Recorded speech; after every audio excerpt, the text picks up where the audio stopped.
Okay director గారు, ఇంతకుముందు మిమ్మల్ని అందరు ఇంటర్వ్యూ చేశారు. ఇప్పుడు మళ్ళీ నేను మిమ్మల్ని ఇంటర్వ్యూ చేస్తున్నా. ఫస్ట్ మీకు ఈ షార్ట్ ఫిల్మ్ మీద మీ ఎక్స్పీరియన్స్ ఏంటి? మీరేమనుకున్నారు? ఇక్కడ ఏం జరిగింది? ఫస్ట్ వచ్చేసి థాట్సే ముందుకు తీసుకెళ్ళాయి. బట్ అవుద్దా అని చాలా భయపడ్డా.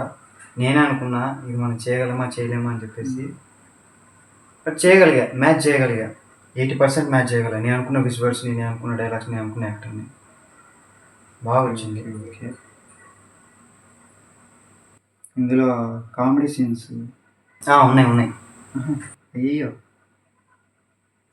Okay sir. ఇప్పుడు ఈ షార్ట్ ఫిలింకి టైటిల్ సూర్య అని ఎందుకు?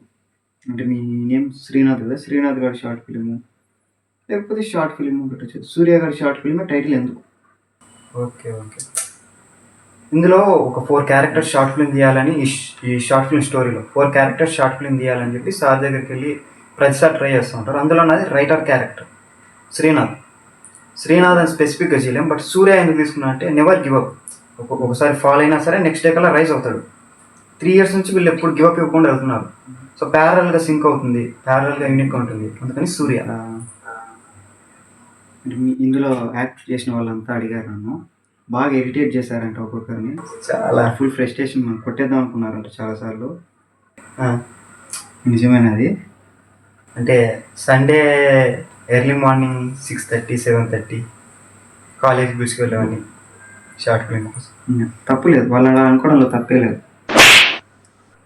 ఇంకా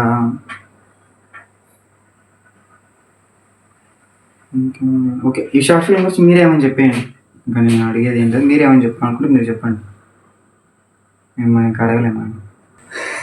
ఓకే, సూర్య గారి షార్ట్ ఫిల్మ్ గివ్ అప్ ఇవ్వకోకుండా షార్ట్ ఫిల్మ్ మోటివేషన్ కాదు, బట్ ఫన్ ఎక్కువ ఉంటుంది. ఫ్రెండ్స్తో కలిసి చూడండి, బాగా ఎంజాయ్ చేస్తారు. మంచి స్టోరీ. మీరు లాస్ట్ వరకు చూస్తే ట్విస్ట్ కూడా ఉంది, ఒక ట్విస్ట్ బాగా రాసుకున్న స్టోరీని. మర్చిపోయి వినాయక చవితికి ట్రైలర్ వస్తుంది ఎర్లీ మార్నింగ్, అంతా ఎంకరేజ్ చేయండి. Thank you so much.